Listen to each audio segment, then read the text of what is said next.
Hello ladies and gents, please like, comment, subscribe. This is my review for Greenleaf Season 3, Episode 1. Look, I don't have the episode name. All that matters is I am ready to go. This episode was a doozy as I expected. This is a two-parter, so today there will be a new episode, just in case you're wondering. Yes, I will be doing recaps for the full season, so don't worry about that. This isn't just a one-off thing.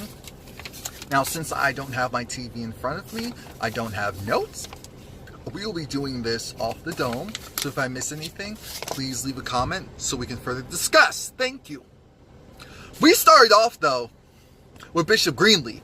So Bishop is out here acting a plumb fool. Why would you go to Rochelle's hotel room, stay the night? And yes, I understand he woke up in his bed. Woke up in the bed without her, or at least she wasn't in it. So as he was waking up, I don't know if he was going for Lady May, even though she wasn't there, or if he was actually going for Rochelle. Either way, there was no one next to him, but Rochelle, she wanted it. And she was trying to get him this whole episode. What she kept doing was saying how much of a good man he is. And he kept saying, look, I can't do this because I'm married. I'm thinking, you can't do this because you're married, even though you did Mavis multiple times during your marriage. Okay. Mavis needs to come back, even though I know she's not coming back. While that's happening, and he goes and leaves. He doesn't even kiss her or anything, but he kind of holds her. She kind of caresses him, and she's pissed because her whole plan is to seduce him so that he can be destroyed. He can be villainized. She can expose it, and she's dangerous. She's dangerous, but she looks good. I know it's wrong to say, but it's the truth. It is the truth. Now, the thing with all of this is Lady May isn't handling this too well. So she's in the house, Grace is there, Gigi is there. As you may have remembered, or maybe not, Zoe left. She went and she ran off with the Christian rock dude and the abusive Christian rock boyfriend. Thankful at this time, Lady May and Grace and Sophia didn't know if she was safe yet. So guess who comes back? Charity. Charity comes back, and she left her tour, but her tour isn't done. It's just that she had a lapse. She was able to go there, and her boyfriend, her musician boyfriend's gonna go and pick her up, or so we think. So Charity is just concerned, as she should be. The next thing that we had seen after that, or it doesn't have to be, but the next thing that I'm going to talk about is this homecoming scene between Jacob and Zoe. Woo!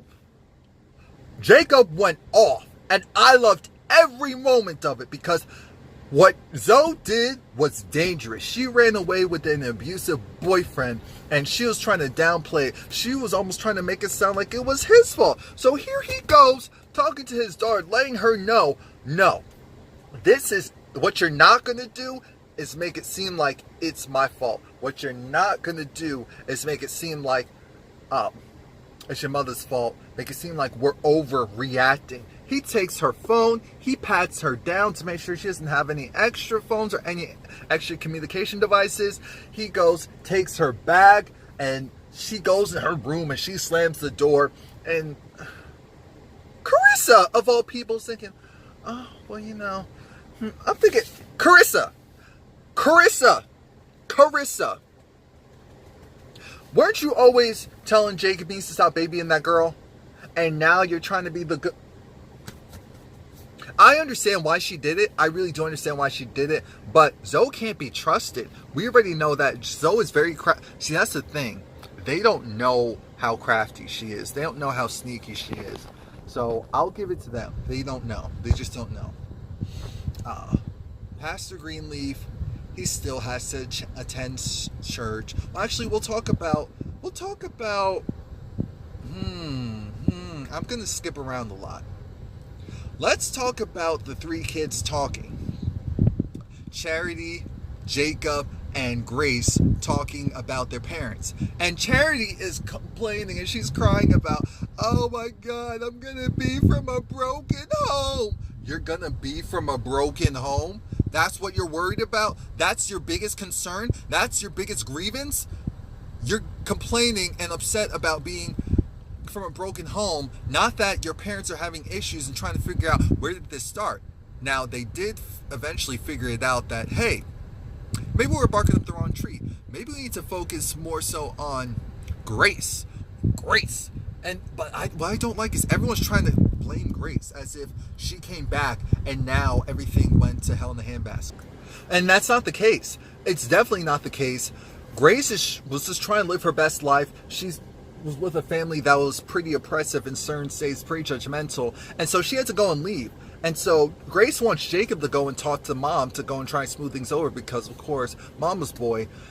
And she's not necessarily wrong by using Jacob to try and do that. But I don't think that she realized that things are a lot worse than they appear. Charity is looking at Grace like, this is your turn to handle this. I literally went home. I left for what? Like a couple of days? For like a week, 2 weeks? I just left and everything went to hell in a handbasket. I'm thinking, that's called life. Don't pat yourself too much on the back, Charity, because we're going to get at you a little bit later.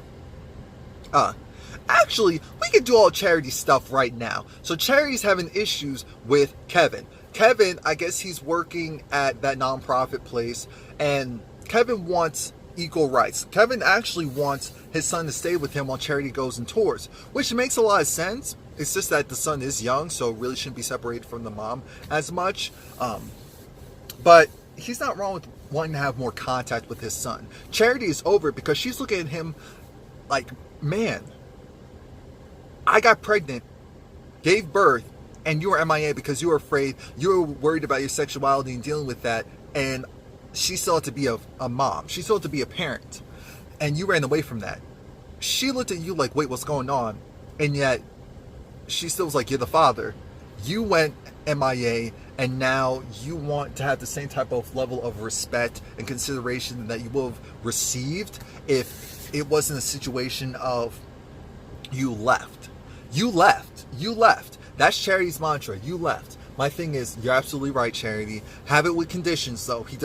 He's back, though. And he didn't take too long. Thank God. But that note thing was a trip. Because now, remember, Kevin has Aaron on his side, the lawyer. So he's going to know what to do in order to do it. And since she's off on tour after recently having this child, a judge can easily say, you know what? If Kevin has a stable job, stable income, a nice place to live, the baby has to stay with him while you go on tour. They can easily do that. So I know Charity's afraid of that because Kevin actually showed up to the church towards the end of the episode. And Charity was pissed. She was looking at him like, really, dude? Really? So now you're going to do the stalkerish stuff? I said, it's cute, Kevin, that you have a clear mind now, but I just hope that you stay consistent even if your boyfriend isn't there. Because it's very easy to be consistent when someone else has your back. It really is. Oh yeah, so that was done with them. Gigi talks to her guy, Rick Fox, who, what's Rick Fox's name? Well, it doesn't matter. It's like Derek or Daryl, something like that. Darius, like my cousin. Should have known.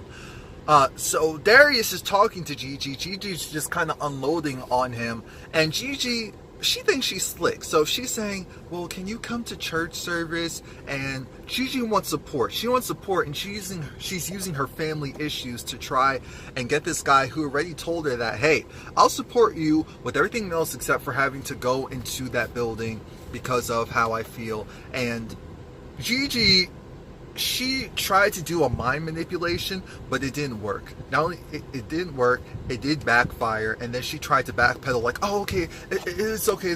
But then he wanted to leave because his whole thing is, first off, he doesn't have the best relationship with the family. Especially with him knowing more than ever about what really goes on. And so why is he going to go and step in that church? It's full of hypocrites, full hypocrisy, so he's not going to go there. And I'm glad that he didn't just blindly support her. I think Gigi needs a man that isn't just going to go and blindly support her and roll over just because she wants him to.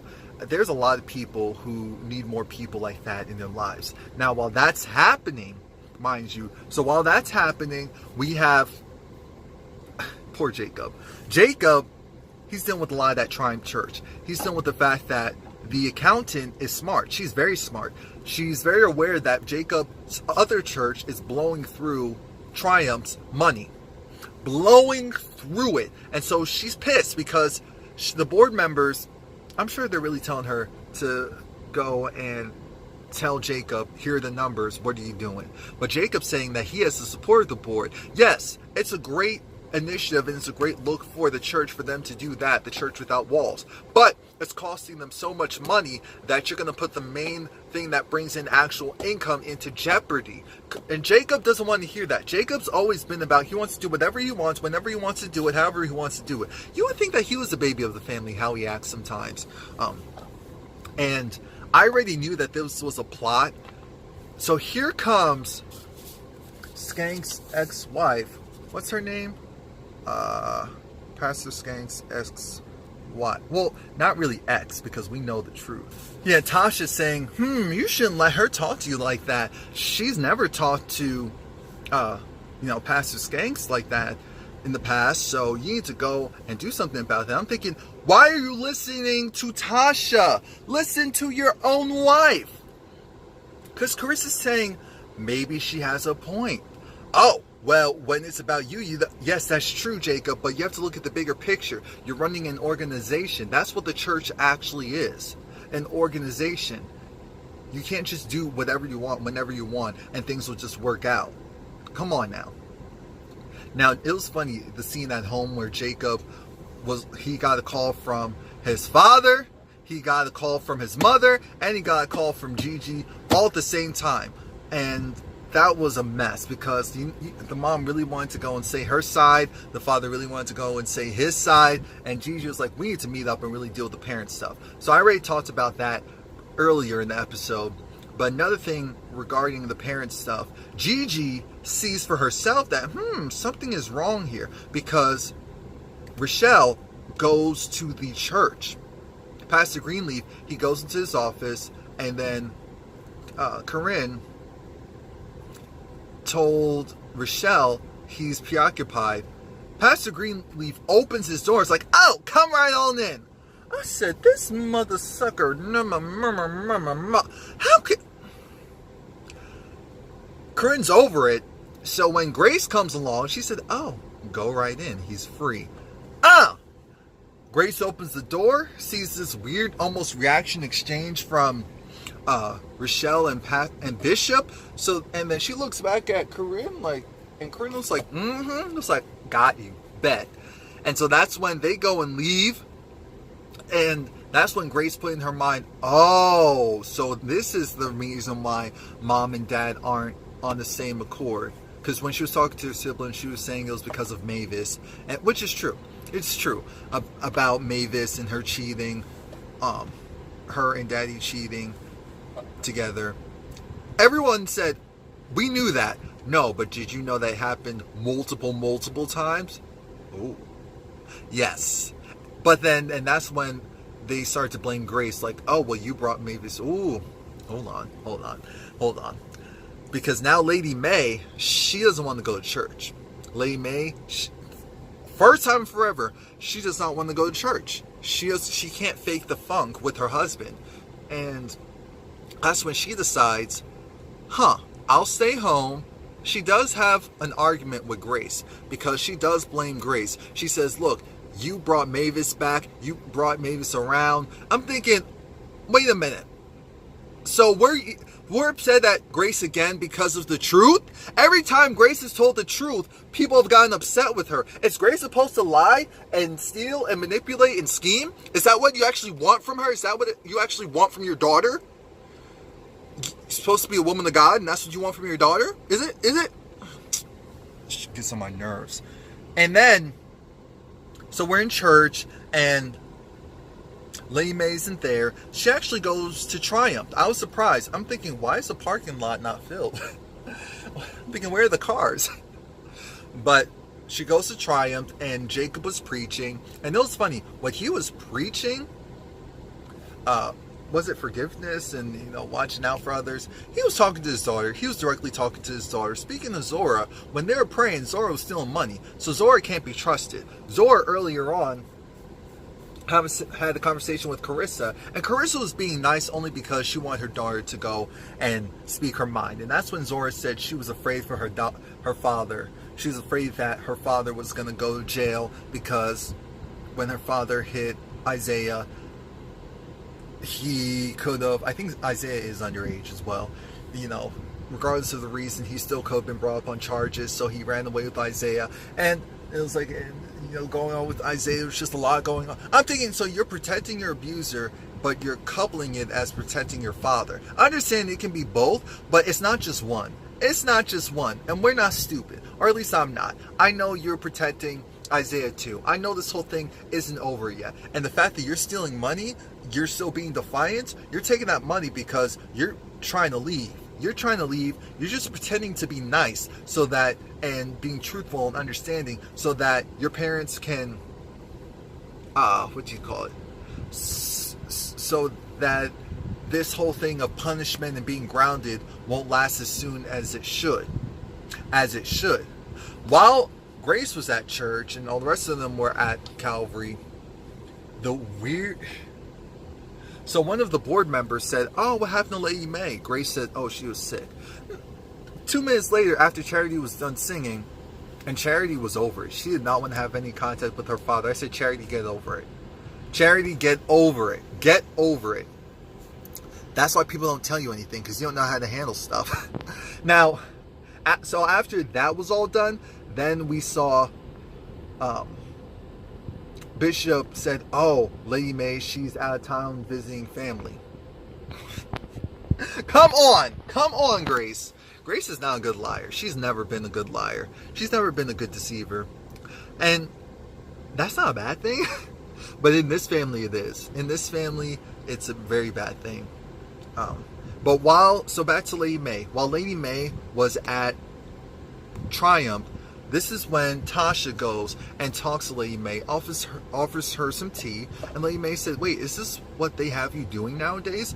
"Well, yeah, because you have to think about it. There's not a whole lot for me to do, since I don't have a high position anymore." Tasha is milking this whole thing up, and she knows there's issues. Obviously, she knows there's issues with Bishop and Lady May. So she talks to Lady May about, and it's weird because if there was this, I'm blessed because there was this other pastor's wife who, things didn't work out, and for her, and she fell down a flight of stairs, and she went into a coma, and she died, and she was broke, and she was destitute, and I'm thinking, so you're trying to go do a mind manipulation, make sure Lady May doesn't want to go anywhere, wants to, deal with Bishop's mess, so that it can blow up into something bigger later on. I'm not dumb, but you're not slick. Lady May was just off her game. I mean, Lady May was wearing regular clothing, so that should have told you that Lady May was off her game that day. So she goes and rushes out because